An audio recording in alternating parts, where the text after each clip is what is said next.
Selamat pagi semuanya. Pada pertemuan Pancasila kali ini, kita akan memberikan informasi mengenai macam-macam ideologi di dunia beserta penjelasannya serta perbandingannya dengan ideologi Pancasila.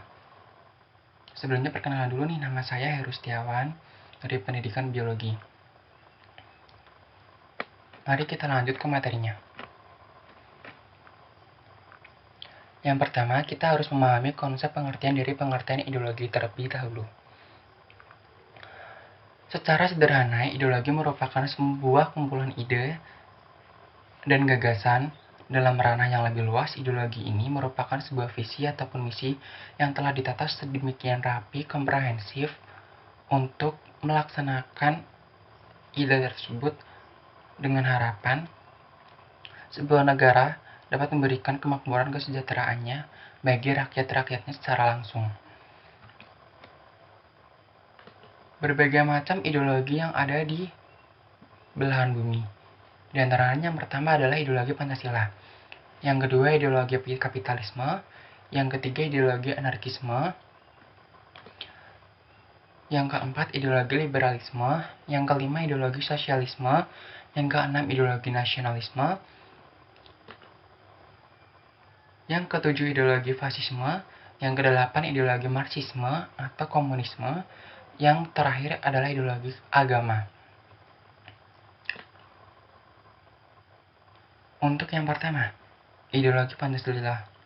Ideologi Pancasila ini merupakan ideologi yang dijunjung oleh rakyat negara Indonesia.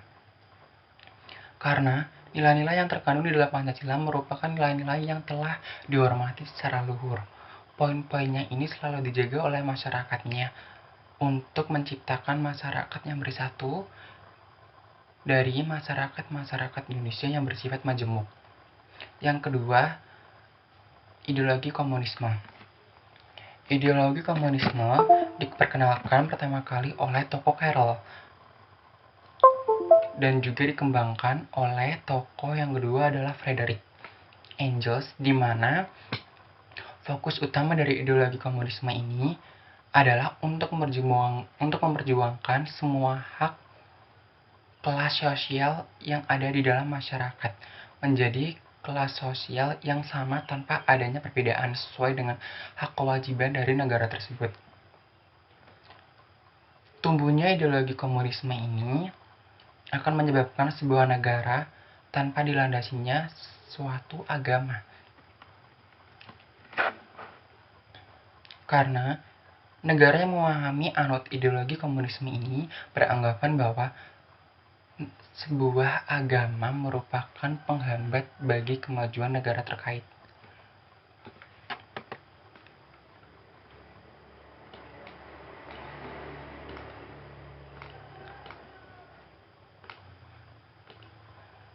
Lalu ideologi yang ketiga adalah ideologi kapitalisme. Inti dari ideologi kapitalisme ini adalah adanya penanaman modal dari pihak swasta yang diberikan kepada negara yang tidak memiliki modal.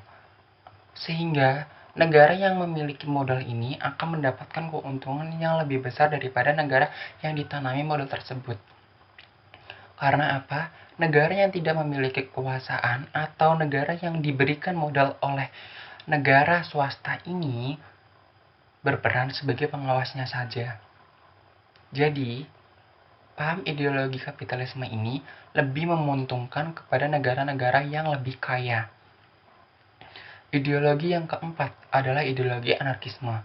Ideologi anarkisme ini merupakan sebuah tatanan politik di mana dianjurkan tidak perlu adanya sebuah negara.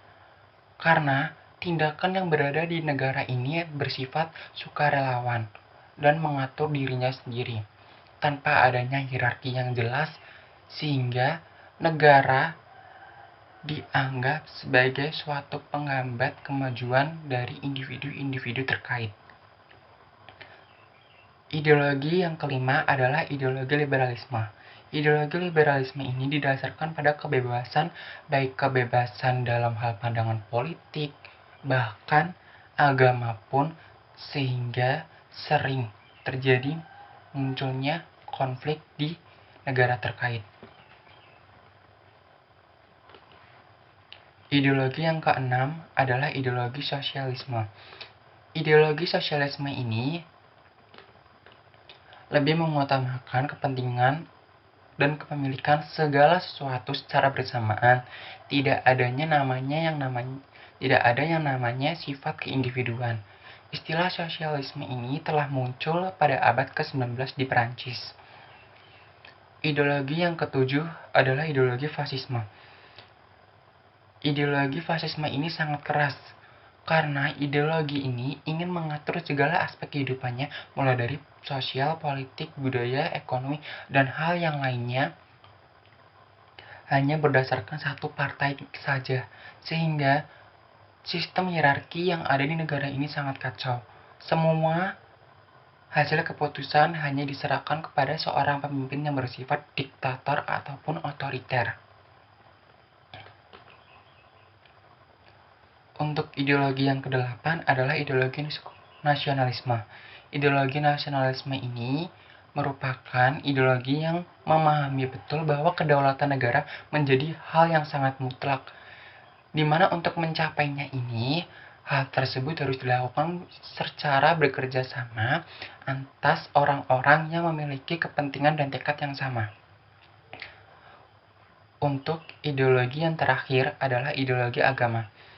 Ideologi agama ini merupakan ideologi yang dianut oleh sebuah negara yang berasaskan pada pedoman agamanya, misalnya di Vatikan.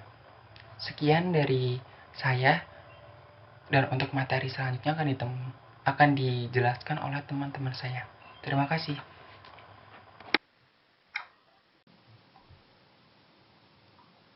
Assalamualaikum warahmatullahi wabarakatuh. Perkenalkan, nama saya Nadira Safira Abdul Latif dari Prodi Pendidikan Biologi dengan NIM 4401419050. Kali ini saya akan membahas mengenai ideologi Pancasila.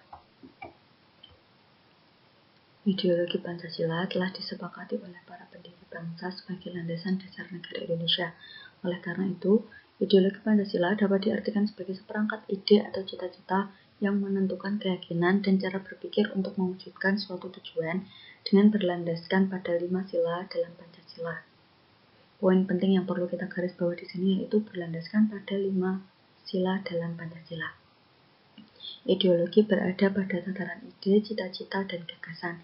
Dalam penerapannya, setiap individu sebagai bagian dari bangsa harus dipandu, didorong, dan diarahkan oleh ide dan cita-cita yang membentuk ideologi Pancasila.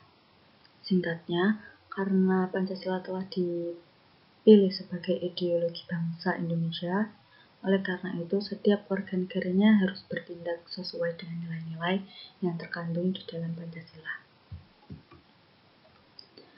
Dan setelah mengetahui deskripsi singkat tentang definisi ideologi Pancasila, maka kita dapat menyebutkan beberapa makna ideologi Pancasila, di antaranya 1. Pancasila sebagai seperangkat ide atau gagasan yang sistematis. Kedua, Pancasila sebagai pedoman cara hidup. Ketiga, Pancasila sebagai cita-cita yang hendak dicapai. Dan yang keempat, Pancasila sebagai prinsip yang dipegang teguh. Keempat makna tersebut menunjukkan bahwa ideologi Pancasila memiliki makna yang fundamental bagi masyarakat Indonesia. Apabila Pancasila tidak dipraktikkan, maka maknanya akan otomatis hilang.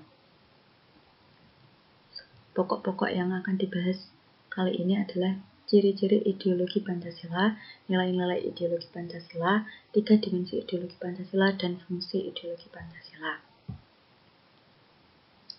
Ciri-ciri ideologi Pancasila. Ada 10 ciri-ciri ideologi Pancasila. Yang pertama berasal dari falsafah masyarakat. Maksudnya Pancasila adalah ideologi yang mempunyai idealisme, tujuan, dan cita-cita dari masyarakat Indonesia yang berasal dari kekayaan rohani, moral, dan budaya. Yang kedua berdasar ketuhanan yang Maha Esa. Meskipun mengakui berbagai agama, tapi ideologi Pancasila memegang konsep ketuhanan yang Maha Esa. Yang ketiga, demokratis. Pemerintahan yang menganut ideologi Pancasila memiliki pemerintahan yang demokratis. Artinya, meletakkan kekuasaan tertinggi pada rakyat dan pemimpin hanya memberikan keputusan. Dan yang keempat, berdasarkan hukum. Negara yang memiliki ideologi Pancasila merupakan negara hukum yang menjalankan kekuasaan pemerintahannya berdasarkan hukum yang berlaku. Kekuasaan pemerintahannya berdasar pada kedaulatan dan supremasi hukum, dan juga memiliki konstitusi yang jelas. Yang kelima, kreatif dan dinamis. Ideologi ini mempunyai tekad secara kreatif dan dinamis untuk mewujudkan tujuan nasional bangsa. Yang keenam, berdasarkan pengalaman sejarah bangsa. Karena sejarah yang cukup panjang bagi bangsa Indonesia untuk dapat diakui dunia, maka karena sejarah tersebut, Pancasila dipilih sebagai ideologi yang akan mendasari berdirinya bangsa yang kokoh. Kemudian, yang ketujuh adalah terbentuk dari pikiran rakyat. Pancasila terbentuk atas dasar keinginan dan pemikiran dari rakyat Indonesia sendiri, bukan atas campur tangan oleh pihak lain. Kemudian, isinya tidak operasional. Meskipun isinya tidak operasional, bukan berarti ideologi Pancasila tidak dapat diterapkan. Bahkan karena isinya tidak operasional, maka ideologi Pancasila dapat dimaknai secara eksplisit dan sesuai kebutuhan. Yang kesembilan, menginspirasi rakyat. Pancasila sebagai ideologi mampu menginspirasi rakyat untuk bertanggung jawab sesuai dengan nilai-nilai yang terkandung di dalam Pancasila. Yang terakhir, menghargai keberagaman. Dalam sila ketiga Pancasila, sudah jelas bahwa bangsa Indonesia menjunjung tinggi nilai persatuan. Oleh karena itu, ideologi Pancasila diterima oleh semua kalangan. Selanjutnya, nilai-nilai ideologi Pancasila. Nilai-nilai dari ideologi Pancasila merupakan nilai ketuhanan, kemanusiaan, persatuan, kerakyatan, dan keadilan. Inilah dasar untuk kehidupan kenegaraan, kebangsaan, dan kemasyarakatan. Nilai Pancasila tergolong nilai kerohanian yang di dalamnya terselip nilai lainnya secara lengkap dan harmonis, baik nilai-nilai vital, material, nilai kebenaran atau kenyataan, nilai etis, nilai estetis, maupun nilai religius. Nilai-nilai Pancasila sebagai ideologi sendiri bersifat objektif dan subjektif. Nilai-nilai Pancasila yang bersifat objektif maksudnya adalah rumusan dari sila-sila Pancasila itu sendiri mempunyai makna yang terdalam. Pancasila yang tersimpan dalam pembukaan UUD 1945 sebagai pokok kaidah negara yang mendasar. Inti dari nilai Pancasila akan terus ada sepanjang masa dalam kehidupan bangsa Indonesia. Sedangkan nilai-nilai Pancasila yang bersifat subjektif menjelaskan bahwa keberadaan nilai-nilai Pancasila bergantung pada bangsa Indonesia sendiri. Dapat dijelaskan sebab nilai-nilai Pancasila itu timbul dari bangsa Indonesia. Nilai-nilai Pancasila di dalamnya memuat nilai-nilai kerohanian. Nilai-nilai Pancasila merupakan pandangan hidup bangsa Indonesia. Nilai-nilai Pancasila di dalamnya merupakan nilai yang digali, tumbuh, dan berkembang dari budaya bangsa Indonesia. Kemudian, 3 dimensi ideologi Pancasila. Yang pertama adalah dimensi realita. Artinya, nilai-nilai dasar yang tercantum di ideologi tersebut mencerminkan kenyataan hidup yang ada di dalam masyarakat, di mana ideologi itu ada untuk pertama kalinya. Yang kedua, dimensi idealisme. Artinya, kualitas ideologi yang tercantum dalam nilai dasar tersebut bisa memberikan harapan kepada berbagai kelompok dan masyarakat mengenai masa depan yang lebih baik. Yang ketiga, dimensi fleksibilitas. Artinya, kemampuan ideologi dalam mempengaruhi dan menyesuaikan diri dengan perkembangan masyarakat. Dan yang terakhir adalah fungsi ideologi Pancasila. Pancasila sebagai ideologi negara memiliki fungsi dan peranan sebagai berikut. Pertama, sebagai inspirasi seseorang untuk menemukan identitas dan jati diri kebangsaannya. Kemudian sebagai prinsip dasar untuk memahami dan menafsirkan kehidupannya dalam konteks berbangsa dan bernegara, sebagai kekuatan yang memotivasi seseorang untuk melaksanakan hak dan kewajibannya sebagai warga negara, sebagai pedoman seseorang dalam bertindak bagi bangsanya, sebagai inspirasi tumbuhnya jiwa nasionalisme dan patriotisme, sebagai sarana keilmuan yang menghubungkan warga negara terhadap pemikiran para pendiri bangsanya. Dan yang terakhir, fungsi ideologi Pancasila adalah sebagai jalan untuk menemukan jawaban mengapa bangsa Indonesia ini didirikan. Sekian materi yang dapat saya sampaikan mengenai ideologi Pancasila. Kurang lebihnya mohon maaf.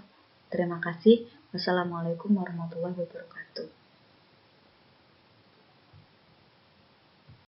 Assalamualaikum warahmatullahi wabarakatuh. Perkenalkan, nama saya Gung Nugroho, NIM 530141901. Saya akan melanjutkan penjelasan dari materi kelompok kami. Di sini saya akan menjelaskan tentang ideologi liberalisme. Sebenarnya apa sih liberalisme tersebut?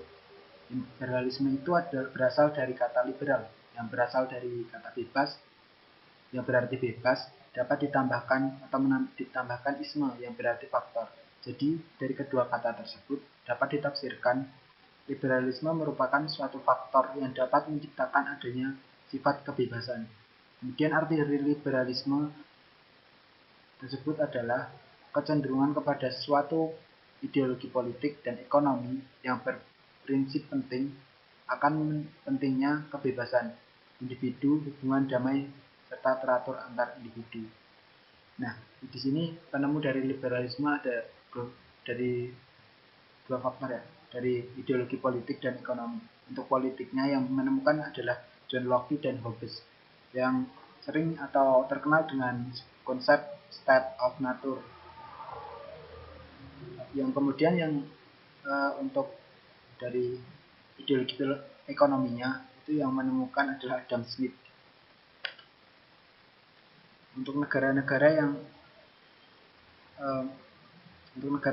yang menganut ideologi liberalisme ada Jerman, Belanda, Austria, Polandia, dan masih banyak lagi.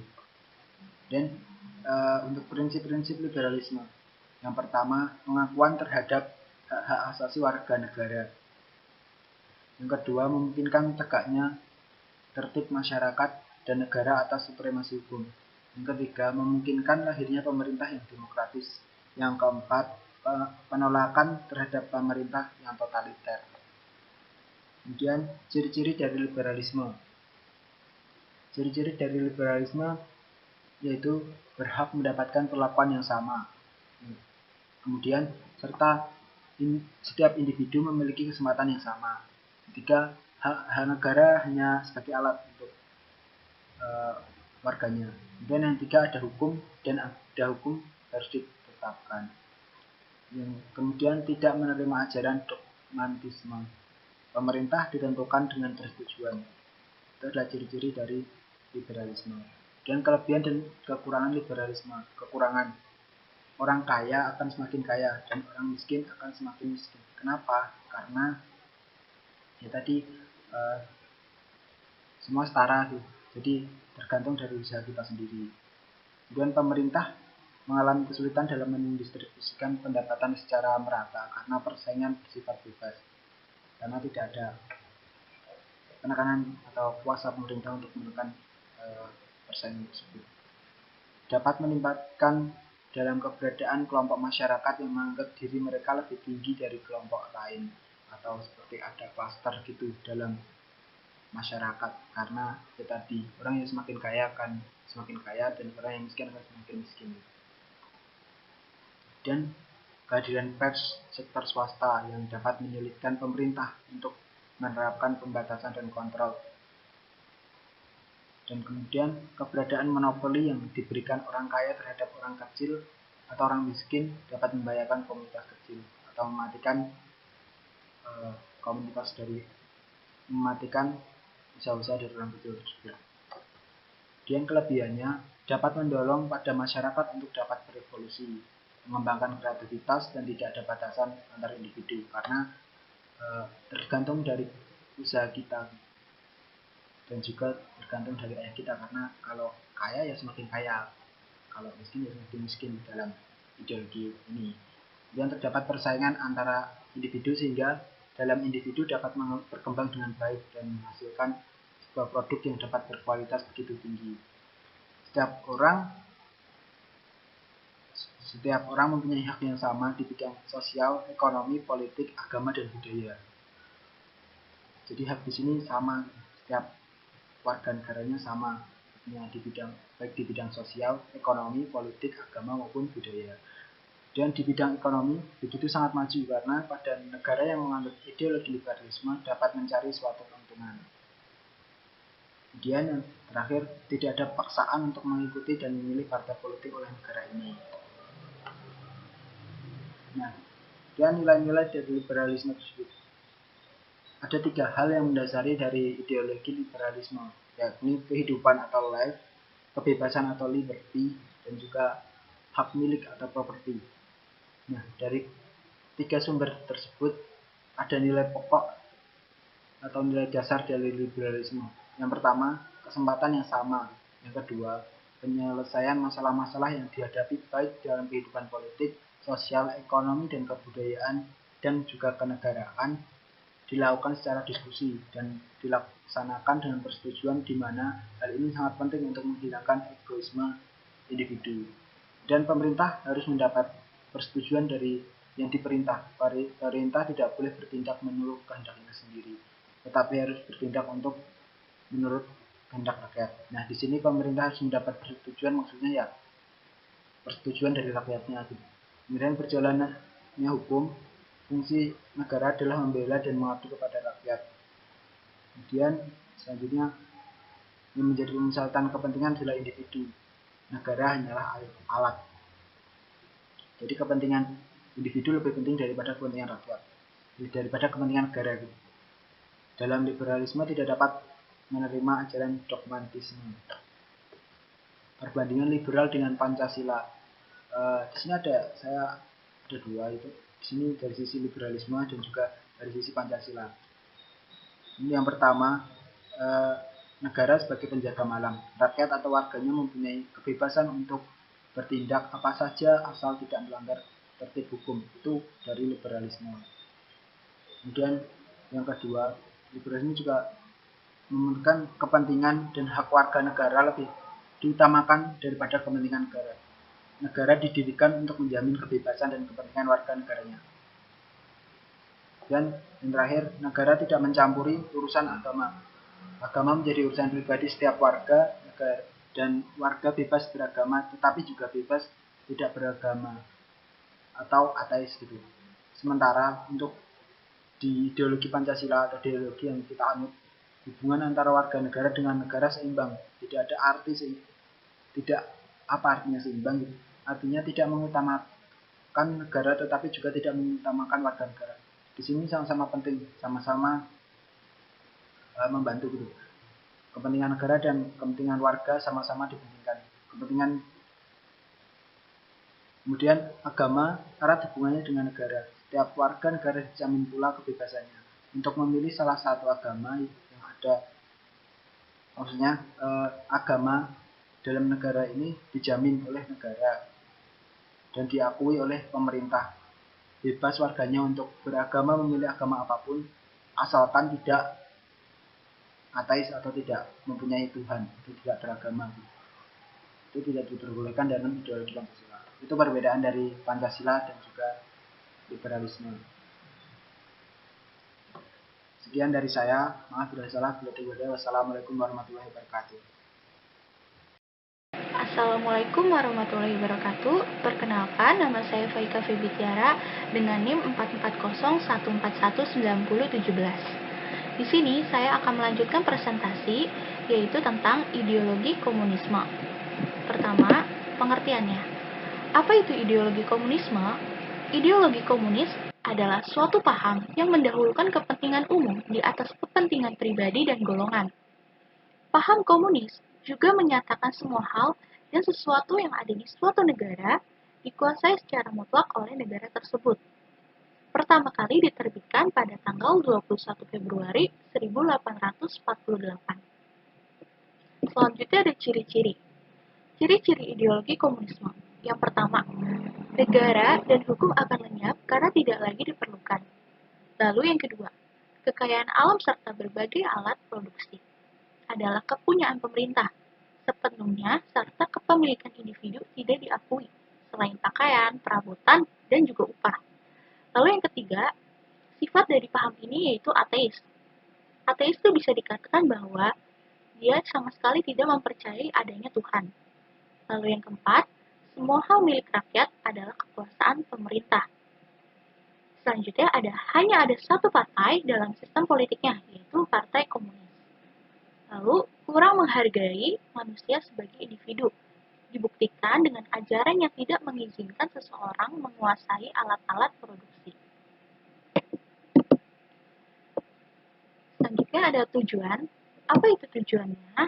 Ideologi komunisme ini tujuannya yaitu merencanakan suatu cita-cita yang bersifat utopis. Artinya, suatu masyarakat tanpa kelas, masyarakat yang sama rata, dan sama rasa. Selanjutnya kita lihat dari hakikat. Apa itu hakikat dari ideologi komunisme?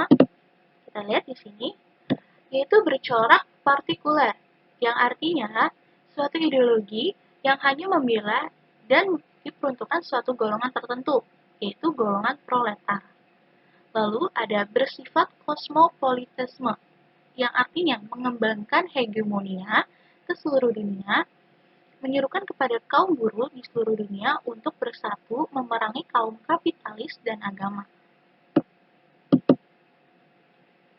Lalu kita bisa lihat di sini yaitu ada perbandingan. Kita lihat, apa sih perbandingan ideologi Pancasila dan komunisme? Kita lihat yang pertama, dalam segi politik hukum.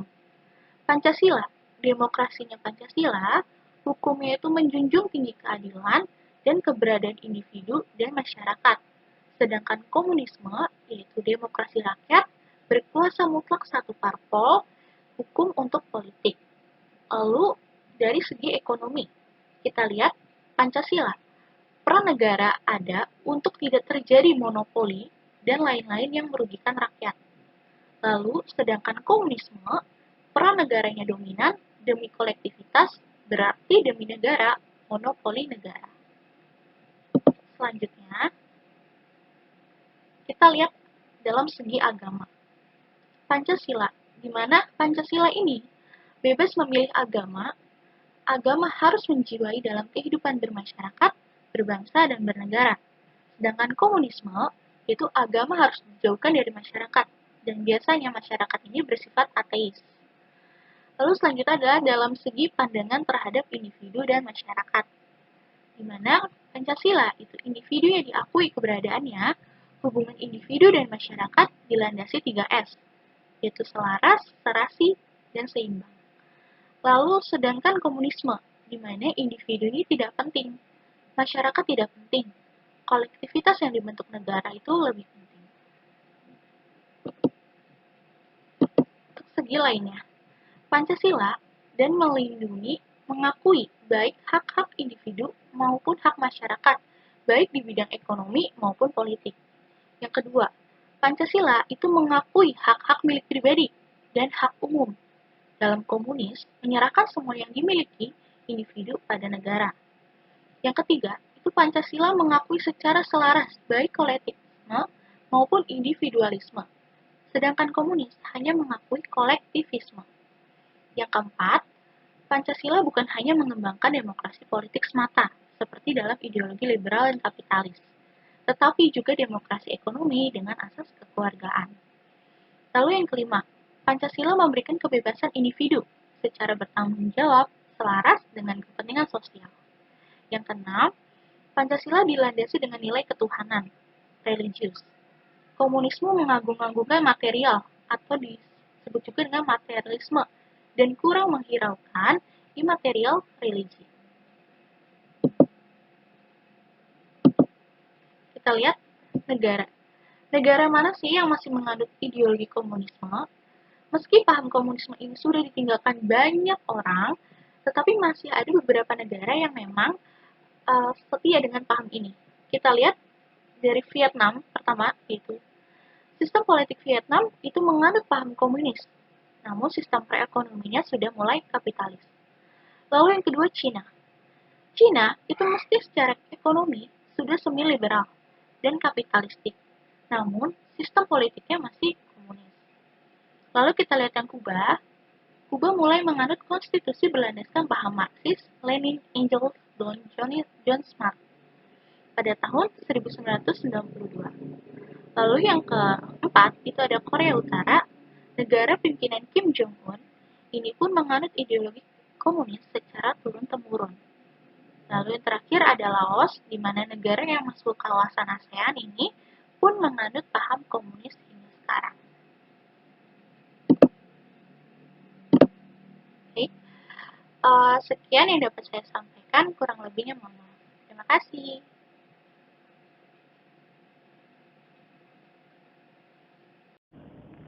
Kali ini dengan saya Nabil Sohib dari kelompok 2 akan mempresentasikan tentang ideologi sosialisme. Untuk yang pertama akan menjelaskan tentang pengertian ideologi sosialisme. Ideologi sosialisme berasal dari bahasa Yunani. Yang pertama, ideologi yang berasal dari kata idea yang berarti gagasan dan logos yang berarti ilmu. Kemudian, sosialisme berasal dari kata sosius yang berarti masyarakat. Sehingga kalau kita dapat gabungkan, kita dapat mengartikan bahwa ideologi sosialisme itu adalah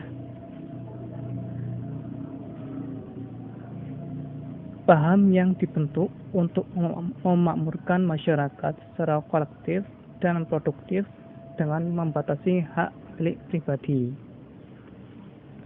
Kemudian sejarah terbentuknya ideologi sosialisme itu muncul akibat adanya reaksi terhadap paham liberalis ekonomis dan kapitalis modern pada akhir abad ke-18 dan awal abad ke-19 Masehi di Eropa.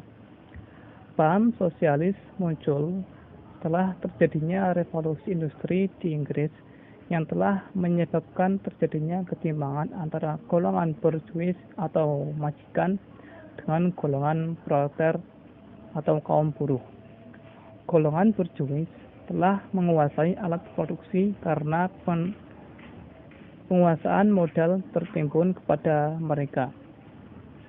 Golongan mereka telah mendapatkan keuntungan yang sangat besar, sehingga menyebabkan mereka berada pada taraf kehidupan yang tinggi. Di sisi lain, telah terjadi ketimpangan di mana golongan buruh dengan gaji rendah yang menyebabkan mereka semakin miskin sehingga tinggal di tempat kumuh. Dari waktu ke waktu, kesenjangan sosial ini dan ekonomi ini semakin terlihat. Dan itu menyebabkan sifat individualisme mereka tumbuh. Kesengsaraan kaum buruh akibat penindasan ini menimbulkan pemikiran para cendekiawan untuk merubah kesengsaraan ini. Oleh karena itu, muncul gerakan yang dinamai revolusi sosial. Kemudian ciri-ciri paham sosialisme. Yang pertama, tidak dikenal paham kelas antara kaya dan miskin. Kedua, menciptakan masyarakat yang saling bekerjasama dan memupuk solidaritas. Yang ketiga, hak kepemilikan atas alat pribadi akan diakui secara terbatas. Yang keempat, memiliki prinsip kesederajatan dan pemerataan bagi rakyat. Yang kelima, menolak kebebasan penuh karena cenderung berpihak kepada kepentingan hak milik. Kemudian, yang terakhir, menolak kapitalisme dan menghapusnya dengan kaum buruh bersatu dan melawannya. Kemudian setelah ciri-cirinya, setiap hal mempunyai kelebihan. Salah satunya kelebihan ideologi sosialisme. Yang pertama, rasa solidaritas dan kebersamaan dalam gotong royong yang sangat tinggi antara rakyat. Yang kedua, ada pemerataan sosial sehingga tidak terjadi kesenjangan antara yang kaya dan miskin. Yang keempat, dalam menyelesaikan masalah dengan cara demokratis. Yang selanjutnya adanya keinginan menciptakan masyarakat sosialis dengan kejernihan dan kejelasan argumen, bukan dengan cara-cara kekerasan dan revolusi. Setelah ada kelebihannya dari ideologi sosialis, tentunya sesuatu ada kekurangannya. Kekurangan dari ideologi sosialisme adalah setiap individu sulit untuk mengembangkan diri karena paham ini mementingkan kebersamaan dan gotong royong, sehingga tidak ada waktu untuk setiap individu untuk berkembang. Kemudian dengan adanya solidaritas yang tinggi tersebut, terkadang hak asasi manusia diabaikan demi kepentingan bersama. Yang ketiga, negara akan menyia-nyiakan potensi anak bangsa dan tidak memanfaatkan kapabilitas mereka demi meningkatkan hasil produksi dan peningkatan devisa. Kemudian yang terakhir, perbandingan ideologi sosial dan Pancasila. Yang pertama, ideologi sosialis lebih mementingkan kekuasaan dan kepentingan negara. Sedangkan ideologi Pancasila, hubungan antara warga negara atau kepentingan warga negara dengan negara adalah seimbang atau mementingkan kedua-duanya. Kemudian, negara lebih dipentingkan daripada kepentingan warga negara. Pada ideologi Pancasila, tidak mengutamakan atau lebih kepentingan negara atau warga negara, tetapi kedua-duanya sama-sama dipentingkan. Yang ketiga, kehidupan agama terpisah dengan negara. Warga bebas beragama, bebas tidak beragama, dan bebas untuk berpropaganda anti agama. Sedangkan ideologi Pancasila, agama erat hubungannya dengan negara. Agama mendapat perhatian yang penting oleh negara. Setiap warga negara dijamin untuk kebebasannya dalam memilih agama yang ada dan diakui pemerintah. Paham ateis tidak diperbolehkan dalam ideologi Pancasila. Mungkin cukup sekian dari saya. Wassalamualaikum warahmatullahi wabarakatuh.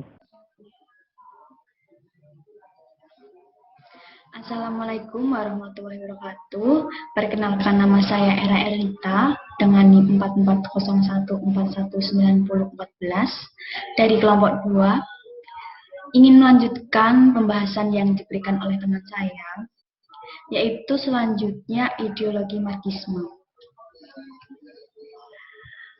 Ideologi Marxisme adalah antitesis kapitalisme yang didefinisikan sebagai sistem ekonomi yang didasarkan pada kepemilikan pribadi atas alat-alat produksi dan distribusi barang. Marxisme ini didasarkan oleh teori-teori politik dan ekonomi dari Karl Marx dan Friedrich Engels. Marxisme ini memiliki definisi dari para ahli, di antaranya yaitu Ensiklopedia Britannica, yaitu Marxisme sebuah kumpulan doktrin yang dikembangkan oleh Karl Marx dan pada tingkat lebih rendah oleh Friedrich Engels pada pertengahan abad ke-19. Awalnya terdiri dari 3 ide terkait, yaitu antropologi filosofis, teori sejarah, dan program ekonomi politik.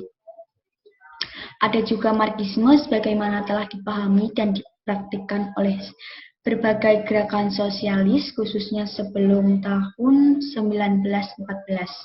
Kemudian Marxisme, ada Marxisme Soviet, sebagaimana dikerjakan oleh Vladimir Lenin dan dimodifikasi oleh Joseph Stalin, yang dengan nama Marxisme Leninisme, yang menjadi doktrin partai-partai komunis yang didirikan setelah revolusi Rusia pada tahun 1917. Kemudian ada Urban Dictionary. Marxisme adalah nama yang diberikan untuk sesuatu set analisis politik, sosial, filosofis, dan ekonomi yang dirumuskan oleh Karl Marx dan teman dekatnya yaitu Friedrich Engels selama abad ke-19. Ide-ide yang tetap berpengaruh di seluruh dunia hingga saat ini. prinsip dasar pemikiran Marxis berpendapat bahwa sejarah paling baik dipahami dalam hal perjuangan kelas dan bahwa kekuatan material produksi dalam suatu masyarakat membentuk pengaruh yang mendominasi pada suprastruktur budaya. Yang ketiga yaitu Collin English Dictionary, yaitu Marxisme adalah filsafat politik yang didasarkan pada tulisan-tulisan Karl Marx yang menekankan pentingnya perjuangan antara berbagai kelas sosial. Kemudian ada macam-macam Marxisme, banyak jenis sosialisme dan komunisme yang dikembangkan dari pemikiran Marxis. Tetapi beberapa bentuk Marxisme itu sendiri juga dapat didefinisikan, antara lain yaitu Marxisme klasik, Marxisme Leninisme, Marxisme Barat, Marxisme libertarian, Marxisme struktural, Neo-Marxisme, Marxisme budaya, Marxisme analitis, Marxisme pasca-Marxisme, Marxisme humanis, dan juga Marxisme feminisme. Kemudian ada ciri Marxisme, diantaranya yaitu ajaran materialisme, dialektis, dan antisme, yaitu ajaran utama ideologi Marxisme ini adalah materialisme, yaitu menunjukkan bahwa semua yang ada di dunia ini adalah realitas alam dan ada wujudnya. Oleh sebab itu, pelaksanaannya juga harus mengikuti perkembangan alam. Tapi karena meyakini segala hal adalah material alias ada wujudnya, ajaran ini tidak mengakui adanya Tuhan dan tidak beragama. Agama dianggap sebagai pembatas dan meningkatkan kelas-kelas, dan Tuhan bukan sesuatu yang nyata. Kemudian ciri selanjutnya yaitu sejarah sebagai materialisme historis. Ciri ini menunjukkan bahwa ajaran materialisme yang agak bertolak belakang dengan dunia ada dengan sendirinya. Materialisme historis mengajak penganutnya untuk memahami hubungan sebab akibat dari alam. Yang ketiga yaitu menganut norma rigid. Ideologi Marxisme mengatur norma rigid di mana seluruh kehidupan masyarakat harus ditata. Penataan tersebut termasuk mengatur bagaimana seseorang harus hidup. Negara yang memberlakukan penganut ini melakukan pengaturan pada segala segi kehidupan. Misalnya, mengatur kelahiran, mengatur prestasi, dan mengatur sumber daya negara. Dan ideologi kapitalisme yang berupaya meminimalisir intervensi negara atau pemerintah. Selanjutnya, kekuasaan kaum proletar, di mana ajaran ini telah membuat pemerataan, tapi pada akhirnya negara tetap berada di bawah kekuasaan sekelompok orang yang disebut kaum proletar. Kaum ini pada umumnya terdiri atas orang-orang berilmu yang memiliki kekuasaan ekonomi. Bahkan dalam berbagai bentuk negara sangat menghargai kelompok orang yang dianggap lebih berilmu dari yang lain. Sehingga kaum proletar secara otomatis adalah orang yang dapat mengenyam pendidikan bagus dan memiliki modal besar. Mengutamakan kolektivitas, di mana Marxisme juga berkembang dalam bidang ekonomi. Dalam bidang ekonomi, Marxisme memiliki ciri khas yaitu kolektivitas dengan menghapus semua milik pribadi, di mana semuanya yang dimiliki oleh pribadi ialah milik negara dan diatur oleh negara. Hak komunal. Arti hak komunal adalah hak yang berkaitan dengan sistem politik. Sistem politik yang dianut yaitu sistem politik komunis, bersama atau pribadi, semuanya didasarkan pada prinsip persamaan, atau dengan istilah lain, yaitu sama rata sama rasa.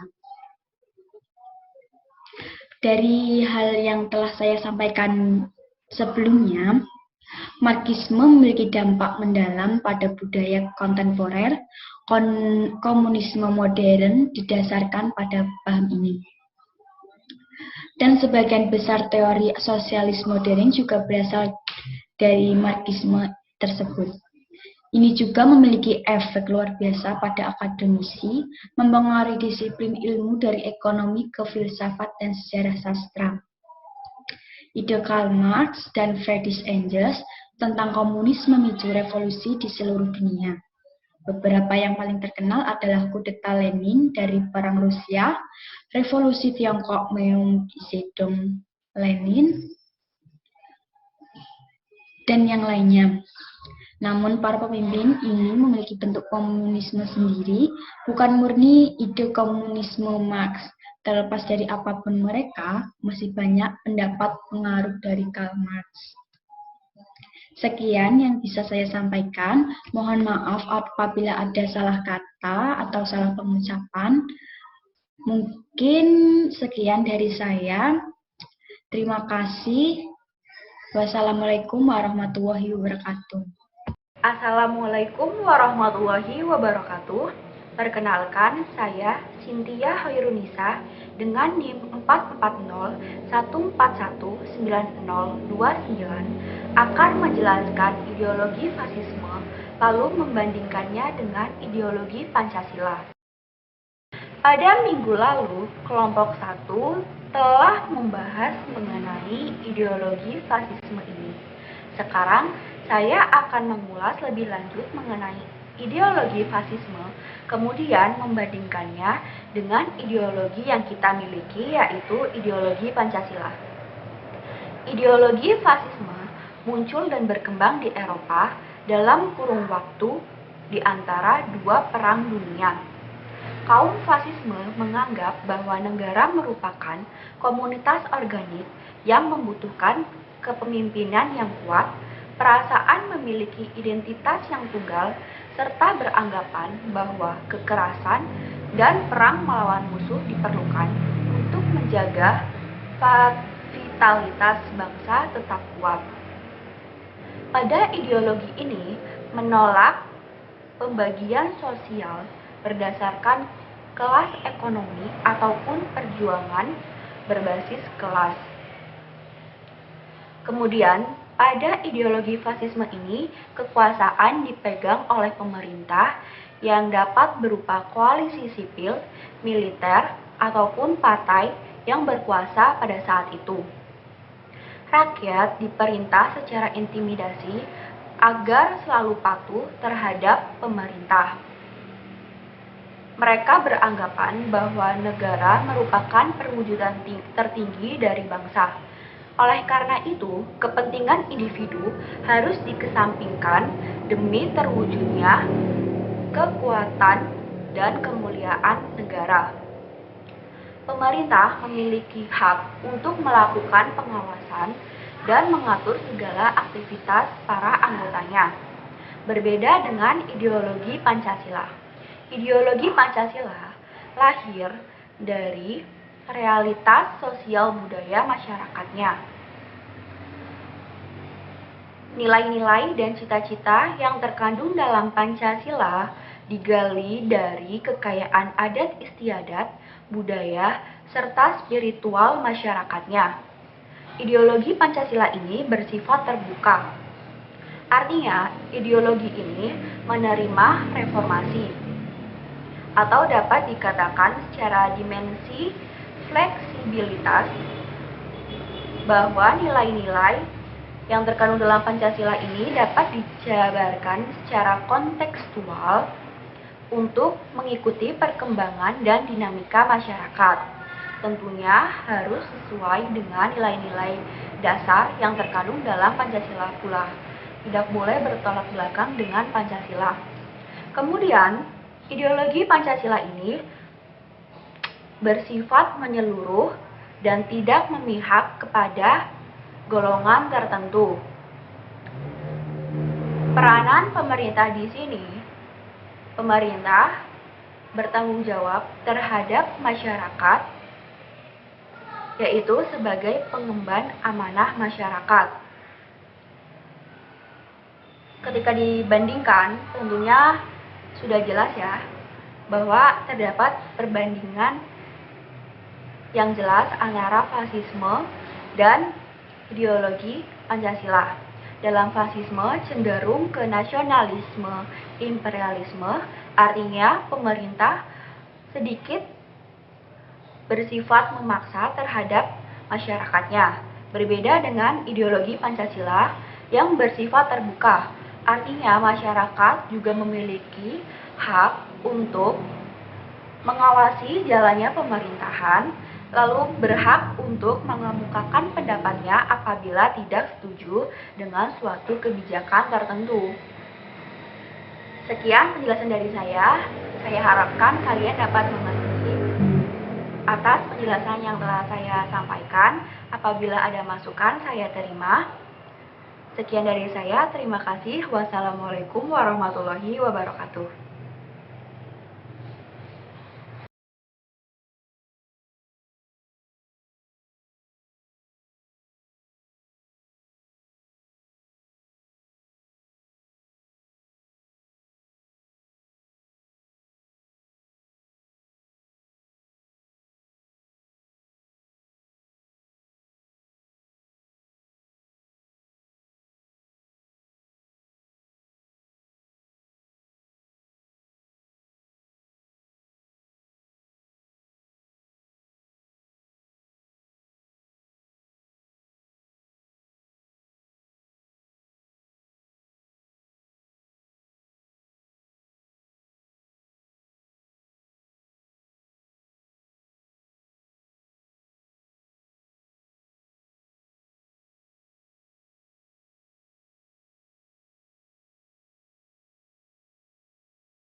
Assalamualaikum warahmatullahi wabarakatuh.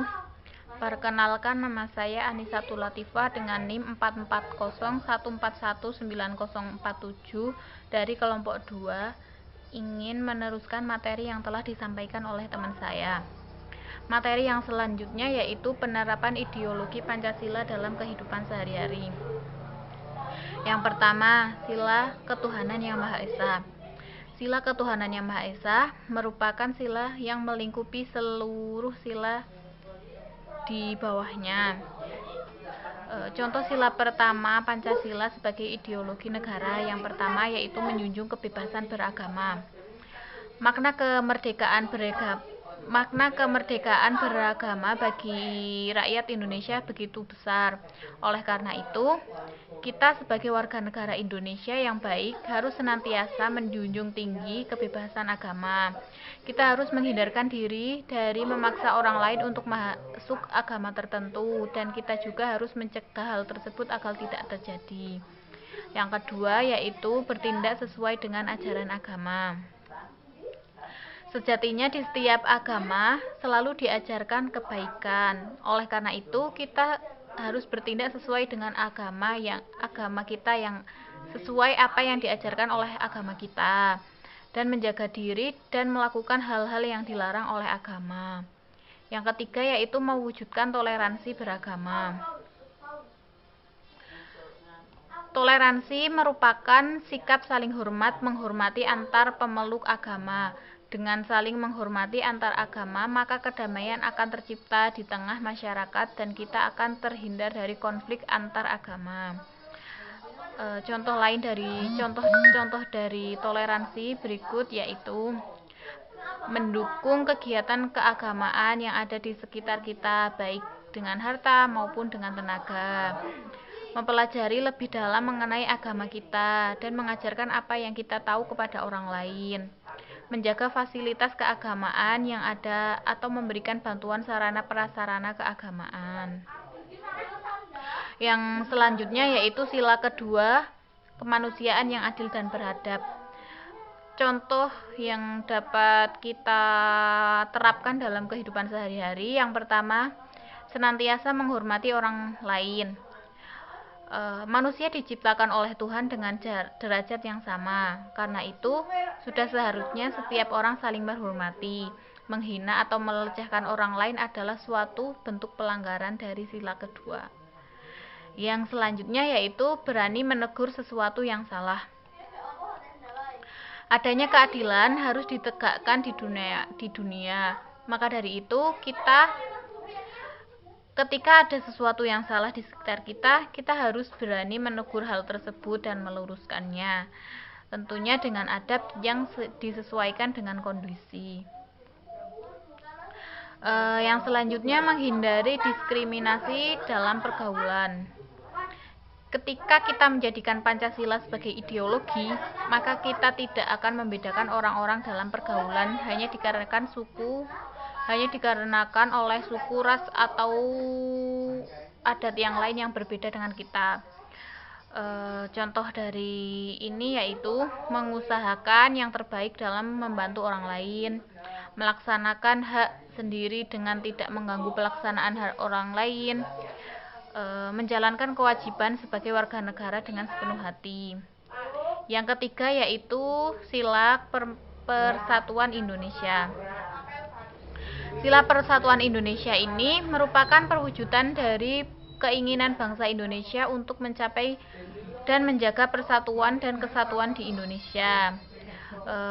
Contoh sila ketiga ini sebagai ideologi negara.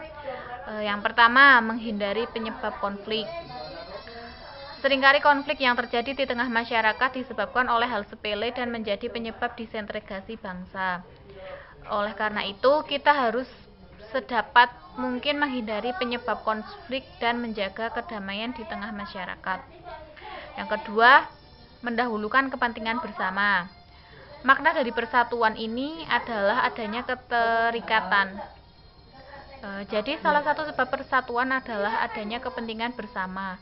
Maka dari itu, sedapat mungkin kita harus mendahulukan kepentingan bersama di tengah kepentingan pribadi. Yang selanjutnya yaitu memelihara kekayaan budaya Indonesia. Bangsa Indonesia adalah bangsa yang kaya dengan keanekaragaman budaya. Menjaga kebudayaan Indonesia merupakan salah satu penerapan dari Pancasila karena ia termasuk dalam upaya menjaga keutuhan NKRI. Berikut contoh lainnya. Yang pertama yaitu mengutamakan menggunakan produk dalam negeri. Mengadakan kegiatan yang meningkatkan persatuan dan kesatuan di masyarakat, menjaga nama baik bangsa dan negara di forum internasional. Yang selanjutnya, yang keempat, yaitu sila kerakyatan yang dipimpin oleh hikmat kebijaksanaan dalam permusyawaratan perwakilan. Sila keempat ini menginginkan rakyat sebagai ujung tombak sekaligus orang-orang yang dilayani oleh negara. Berikut contoh sila keempat Pancasila sebagai ideologi negara. Yang pertama yaitu musyawarah untuk pengambilan keputusan. Jadi ciri utama dari sila keempat adalah musyawarah mufakat. Dalam musyawarah mufakat dalam pengambilan keputusan mengenai kepentingan bersama. Kita harus mengutamakan musyawarah untuk memutuskan sesuatu yang penting. Jadi apabila masih bisa musyawarah terlebih dahulu, baru kemudian langkah yang selanjutnya apabila mau lanjutkan seperti voting dan lain-lain. Yang kedua yaitu mengembangkan sikap demokratis. Terdapat unsur demokratis di dalam sila keempat yang menyebabkan kita harus dapat mengembangkan sikap demokratis pada diri kita dan orang-orang di sekeliling kita, terutama sikap positif terhadap pelaksanaan demokratis. Contohnya yaitu berani berpendapat di muka umum dengan tetap menjaga asas kemerdekaan, mengemukakan pendapat di muka umum, melaksanakan hasil musyawarah dengan hati yang tulus, menyampaikan aspirasi atau saran yang membangun kepada pemerintah, mengkritisi jalannya penyelenggaraan negara oleh pemerintah. Yang selanjutnya, sila kelima, keadilan sosial bagi seluruh rakyat Indonesia. Jadi sila ini menginginkan kesejahteraan yang berkeadilan bagi segenap rakyat Indonesia. Contoh sila kelima ini sebagai ideologi negara. Yang pertama, berperilaku adil dalam setiap keadaan. Bersikap adil berarti kita dapat menempatkan sesuatu dengan porsi dan haknya. Keadilan seringkali sulit diperoleh di tengah masyarakat, maka dari itu kita harus dapat bersikap adil dan dalam setiap situasi. Yang selanjutnya yaitu berani memperjuangkan keadilan. Banyak ketidakadilan yang terjadi di Indonesia ini, apapun posisi sosial kita harus tetap memperjuangkan keadilan. Kita juga dapat mengajak orang lain untuk memperjuangkan keadilan itu agar posisi itu lebih kuat. Contohnya, berusaha mensejahterakan masyarakat, mencegah kriminalitas yang terjadi, menghargai karya orang lain dan memberikan kritik saran yang membangun, bekerja keras dalam hal apapun. Sekian dari saya. Materi yang selanjutnya akan disampaikan oleh rekan saya. Wabillahi taufiq wal hidayah. Wassalamualaikum warahmatullahi wabarakatuh. Halo, assalamualaikum warahmatullahi wabarakatuh. Masih semangat ya teman-teman belajarnya? Oke, saya Erlina Saputri dengan NIM 44014190054 dari kelompok 2. Di sini saya akan menyampaikan simpulan dari materi-materi yang telah rekan saya sampaikan tadi. Untuk memperjelas lagi ya teman-teman. Oke, langsung saya mulai saja. Tadi telah dijelaskan mengenai konsep Pancasila, ideologi Pancasila, perbandingan ideologi Pancasila dengan ideologi liberalisme, ideologi komunisme, ideologi sosialisme, ideologi Marxis, ideologi fasisme, dan ideologi agama. Nah, Pancasila ini sebagai seperangkat ide atau cita-cita yang menentukan keyakinan dan cara berpikir untuk mewujudkan suatu tujuan dengan berlandaskan pada 5 sila dalam Pancasila. Di mana Pancasila ini berasal dari falsafah masyarakat, berdasar ketuhanan yang Maha Esa, berdasarkan pada hukum, terbentuk dari pikiran rakyat, dan menghargai keberagaman. Yang pertama, ada perbandingan ideologi Pancasila dengan ideologi liberalisme, di mana ideologi liberalisme ini kepentingan dan hak warga negara lebih diutamakan daripada kepentingan negara itu sendiri. Negara tidak mencampuri urusan agama warga negaranya. Sedangkan pada ideologi Pancasila, kepentingan negara, kepentingan warga negara itu sama penting. Kemudian agama erat hubungannya dengan negara, di mana warganya dapat bebas memilih salah satu agama yang diakui oleh pemerintah dan yang ada, namun tidak boleh apabila tidak memiliki agama. Kemudian ada ideologi komunisme. Pancasila ini diangkat dari nilai-nilai adat istiadat, kebudayaan, serta nilai religius. Ideologi dapat diartikan sebagai suatu gagasan dan buah pikiran yang dikembangkan secara keseluruhan, tersusun secara sistematis untuk mewujudkan cita-cita dan tujuan suatu negara. Kemudian Pancasila ini tidak bersifat absolut dalam memandang manusia dan kehidupan bernegara. Sedangkan pada ideologi komunisme lebih bersifat mutlak atau totaliter. Komunisme juga cenderung menutup mata akan adanya dampak individualisme dan persaingan. Kemudian ideologi Marxisme. Perbandingan ideologi Marxisme dengan ideologi Pancasila, yaitu ideologi Marxisme ini didasarkan pada teori-teori politik dan ekonomi Karl Marx dan Friedrich Engels. Material alias ada wujudnya, ajaran ini tidak mengakui adanya Tuhan dan tidak beragama. Agama dianggap sebagai pembatas dan meningkatkan kelas-kelas. Sedangkan pada Pancasila, pada sila yang pertama, merupakan bentuk keyakinan yang berpangkal dari kesadaran manusia sebagai makhluk Tuhan. Artinya, pada ideologi ini mempercayai adanya Tuhan. Kemudian, perbandingan ideologi Pancasila dengan ideologi fasisme. Pada ideologi Pancasila, penguasa bertanggung jawab pada masyarakat sebagai pengemban amanah rakyat, mengakomodasi nilai-nilai di mana akomodasi di sini bersifat majemuk dan cita-cita yang sifatnya menyeluruh, artinya tidak condong pada suatu kelompok tertentu. Sedangkan pada ideologi fasisme, kekuasaan dipegang oleh pemerintah yang dapat berupa koalisi sipil, militer, atau partai yang berkuasa saat itu. Rakyat diperintah dengan intimidasi agar patuh terhadap negara dan pemerintah mengatur segala yang boleh maupun tidak boleh dilakukan oleh rakyatnya. Kemudian ada perbandingan ideologi Pancasila dengan ideologi agama.